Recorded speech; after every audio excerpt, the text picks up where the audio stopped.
What's going on, guys? In today's video I'll be showing you what I've done, tips and tricks, etc. This isn't a tutorial really, this is just showing you what I've done, and hopefully this is helpful for somebody actually installing this into their car / their swap or whatever it may be. Pretend this is the Hyperspark distributor right here. Put some of this lubricant all over it, drizzled it up, lubed it up. Gotta lube the tip, of course. You don't want to damage it. Right, so after I did that,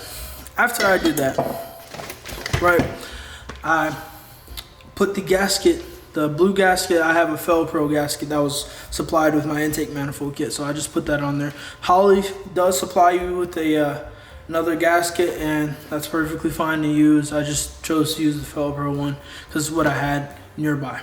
Right, so after you lube it up, lube the tip up, get what you need to get done. You want to slowly insert it into the opening, right? And after you insert it to the opening, you want to make sure it is lined up with your cylinder number 1. I am going off of what the forums have told me, because if I line this up to be top dead center, which, and I'm talking about like actual top dead center, that is going to be smack dab in the middle. I don't know that if that means my timing is off or anything like that, but I know I can compensate if my timing is off with this. So that doesn't really matter. As long as that is facing cylinder number 1, nothing else matters. So basically, you want to make sure that is on cylinder number 1. After you make that sure that's on cylinder number 1, you want to take your phasing cap. I think that's what you would call it, right?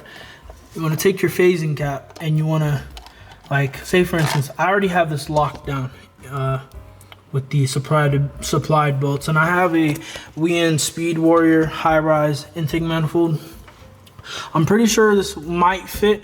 Hopefully I don't have to get a hood cowl, but that's besides the point, right? So what you want to do is you want to make sure you have everything lined up. Make sure this actually sits flush onto your mounting surface, or the surface on your intake manifold.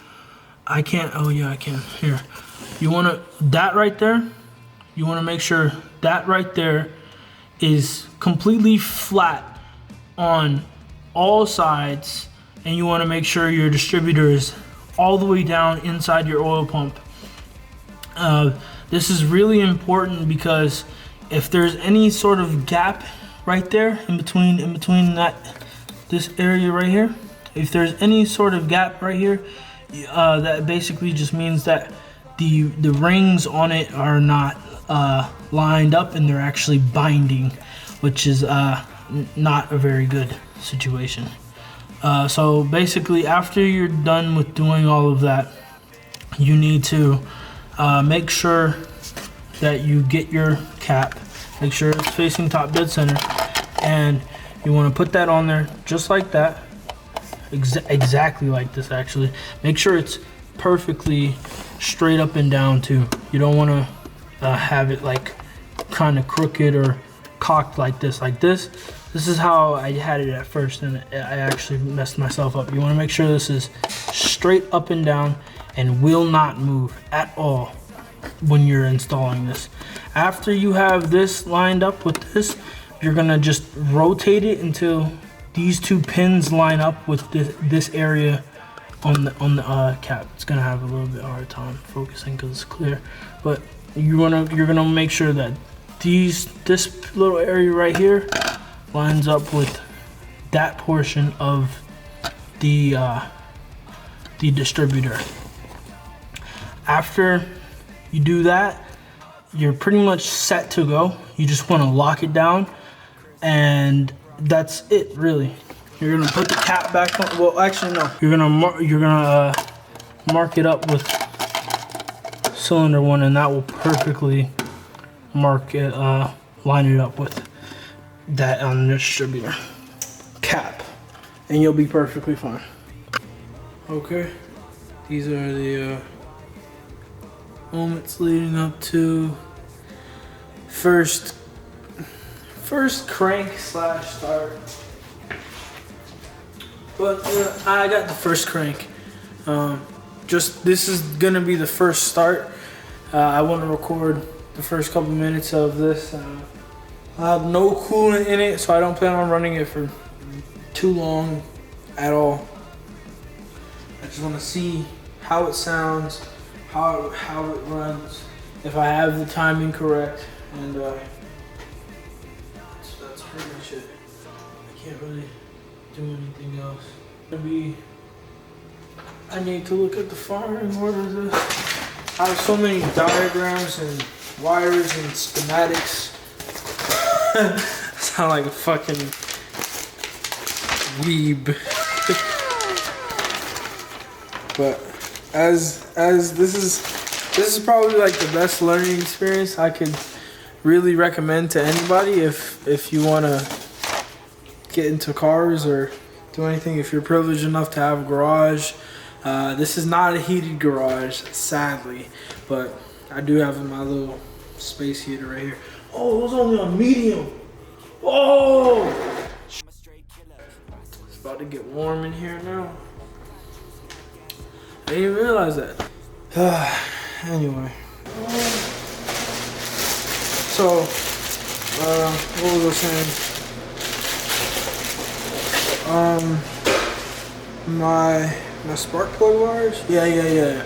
Something about spark plug wire. No. I was finding the diagram for the firing order for this. I don't know where it's at. There's so many. Oh, this might be it. Maybe.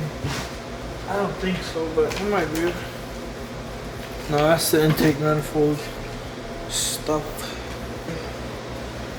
This came with the spark plug wire kit. It's just that does not work with this camera. This 1, 2, 3, 4, 5, 6, 7, 8. Just take each one of these off to whatever corresponding one you're doing. I still don't know where that wiring diagram is for the distributor. So basically, in this clip, which is about 2 minutes long, it was actually about 30 minutes. I was just messing around with some spark plug wires all night. It's kind of sad to say, but I really couldn't find the correct firing order of the small block Chevy mixed with the Hyperspark. And I was also looking for like any like solid cranking solutions, because later come find out, which I'll probably say later on in the video, is that the painless wiring harness that I have, it doesn't have any constant 12 volt while cranking except on the battery. Nothing on it that I've at least found. I have the one with the power windows. I don't have that hooked up right now, but I have the one with the power windows and everything, and I've yet to find a constant 12 volt. So I just have all the pink wires hooked up to the battery directly. If I'm turning it off, unplug it from the battery. It's very simple. Here you can see I'm just looking it up online, firing orders, trying to figure it out. And at this time, it was really late at night. I want to say it was probably like 2 o'clock in the morning, and that's pretty much it. I can't really say that there was too much difficulty. I was just really frustrated this night. Couldn't figure out anything about what I actually could do, so I just started cleaning up, and that's pretty much it. So in this next clip, I'm gonna play like a little bit of audio for you in the beginning right here. YouTube first start potentially on Sniper EFI. Please focus. Okay, we are focused. Okay, so I should get a fuel pump prime.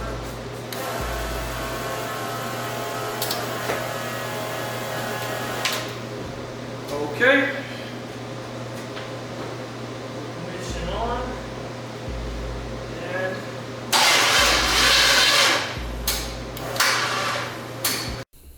And here is where I wish you could see my face. Man, oh man, did I have the most heart-wrenching feeling. As you can see earlier in the video, I did not have all the spark plug wires installed. Here I do, of course, obviously. And that middle wire right there, I know you're going to be getting on me for that. That is mainly because the kit that I bought for spark plugs, it did not have the right spark plug wire for the middle piece. It had one of the ones that has a little brass tip sticking out, and you know, for the deep socket distributors. So I just reused one of the old spark plug wires. That in turn is not an issue. It could be an issue, but it is not an issue, as later I would find out. Alright, first startup Holley Sniper EFI. Got the Sniper Tech on the line. We're gonna start it up.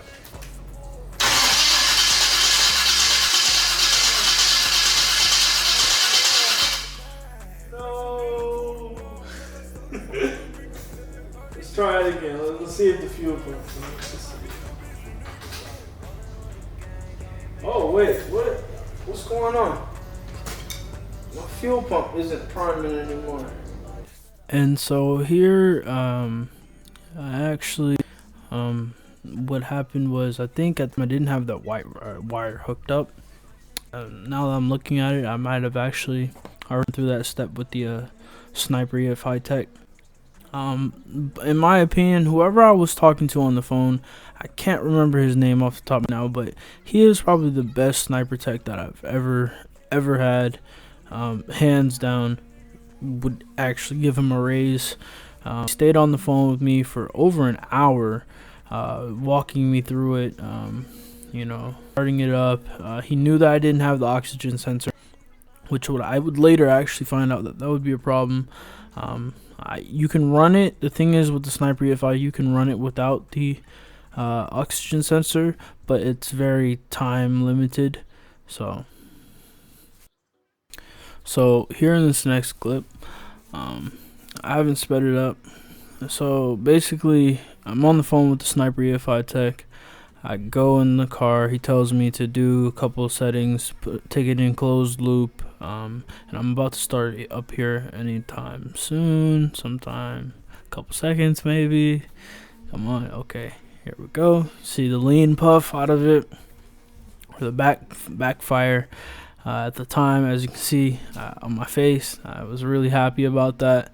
At the time, I thought that was a good thing, because at least I was getting spark and I was getting fuel. So that's really all that mattered to me at that point in time. And here you can see my parents walking up. They thought I had hurt myself, and I was just telling them no. I was screaming out of joy.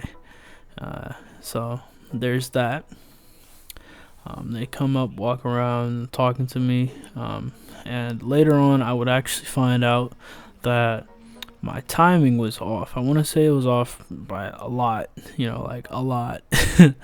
And I just got to basically, me and my dad actually had to I asked him for some help, and you know, I figured out what was wrong. And I don't think I was actually on the compression stroke, where if I was severely off from the compression stroke. I do have a TDC whistle, but that really didn't help. I ended up watching I want to say it was a Power Nation video. Yeah, it was actually a Power Nation video that didn't specifically show, like, it wasn't like specifically telling you how to you know, set it up for when you first started up, but it was like in a video that I just so happened to be watching earlier. And here you can see I try and start it up again, but that didn't work at all. So there's that. Kept trying. Probably want to say I did that like 10 more times, 5-10 more times. Kept doing that. Sniper EFI guy was telling me that could be some RF issues. I later find out it's not, but yeah. So the timing was really off, really off. Figured that out, and that's pretty much it. Before I get into the actual first start, which was let's just say it started, but you know, that's besides the point. Here in this next clip, my dad was helping me just figuring out what was actually going on with it, and you know, what he would say was wrong with it. And this at this point, we did not remove the distributor. That was later on this day, I believe, I want to say. And so at that point, I just, you know, I was kind of done and over with it. Just talking some things over with him, and I wasn't on the phone with the sniper tech at that point. So yeah, this was actually when we were trying to find the 12 volt when the key was on. That's actually what this was. So this was key on 12 volt while cranking, I believe, and I couldn't really find anything. He couldn't really find anything, and the only thing that was getting an actual constant 12 volt while cranking was the battery itself. So I still have to figure out what I'm gonna do about that, but that's for a later date. I'd probably just call Sniper Tech and they'll walk me through something that I should be able to do. So besides that, I actually had to go to work, so I'm gonna go ahead and go to the next clip of me, I believe, starting it actually. So yeah. Alright, after many startups, without it staying running for more than like 10-20 seconds, fresh battery, freshly charged battery. Hopefully this fixes it. I know the Holley guy said something about the voltage dropping down below like 10 when cranking, so let's do this, check if there's nothing in the way first. Okay, everything looks good. All right.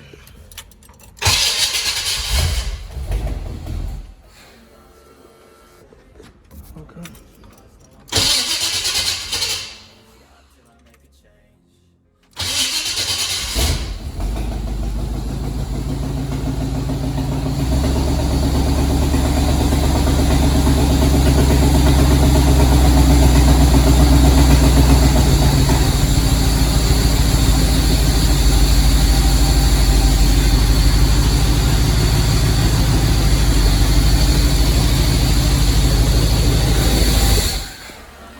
Shit, keeps dropping down.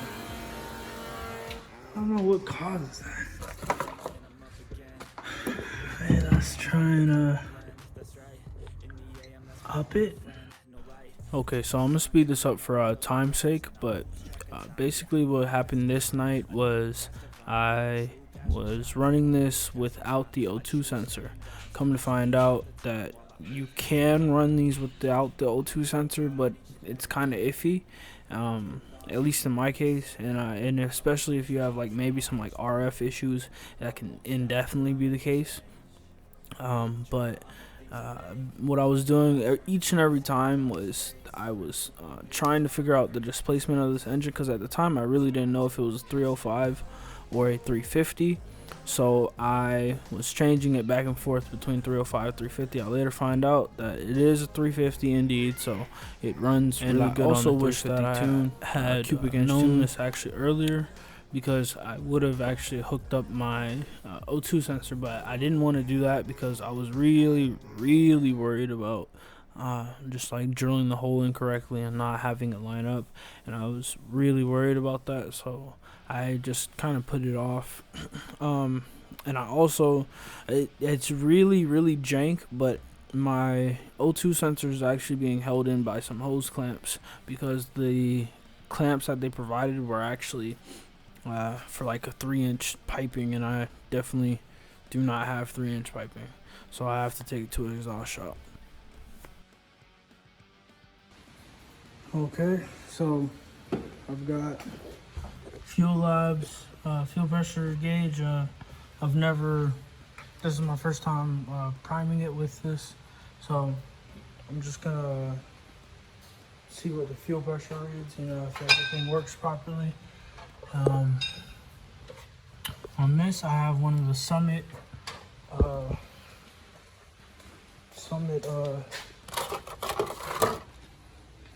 6 and 3/8 thing on that. I don't like the way these are. They're too fat on this part right here and really don't allow a fuel injection clamp to it properly. But that's fine. I got one on there, so just in case anything, you know, happens, I'll be prepared. So here I'm just going to be testing for fuel leaks and checking if the fuel pressure goes up on either or of them. Okay. Ooh. Ooh. Okay. Ooh. Oh, I forgot to do this one. This was not tight at all. This is why it's important. Now I have to wait for all this fuel to dry up, and I'll get back to you guys. All right, so I've got everything hooked up. Got that as straight as possible as I could. You know, a nice gentle curve. The only thing that I'm worried about is this plug right here for the Sniper EFI. And no matter how hard I tried, I could not find any videos on what to do with this. So I went ahead and called up the Holley guys, and they just told me to get like a little plug and put it in there. But I'm still kind of iffy on that for this. So this won't be like a first start or anything, but this will be like a first prime. I also want to set that fuel pressure. I think when it's all the way down is like one of it, like its max PSI. I got my return line going into the bottom, hooked in with the high pressure fuel clamp, and I have one of these movable 90 degrees. I don't like having that, but I know this is also, I feel like this might leak too, so I gotta I'm gonna probably replace that either way. So that's pretty much it for that. I'm gonna go ahead and see what the pressure is set at, or what it's going to go to. Get this out of the way. All right, hooking up 12 volt to the Holley right now.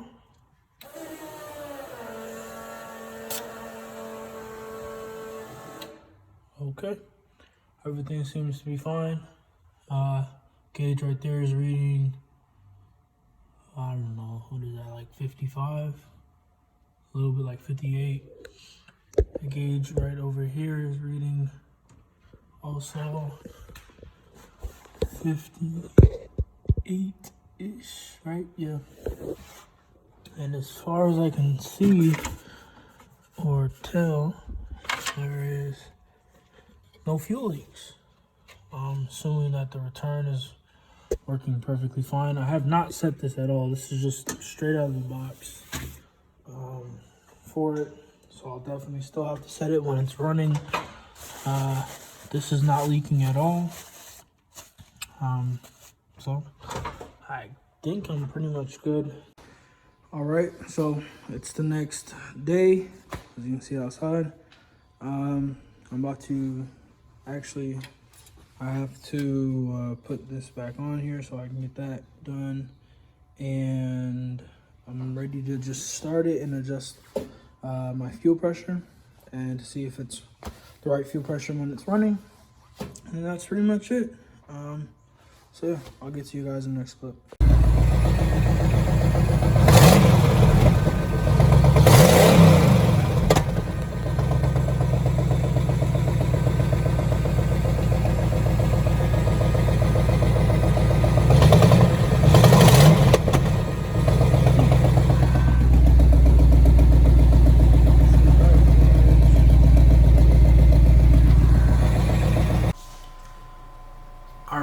guys, so what's going on? This is the end of the video.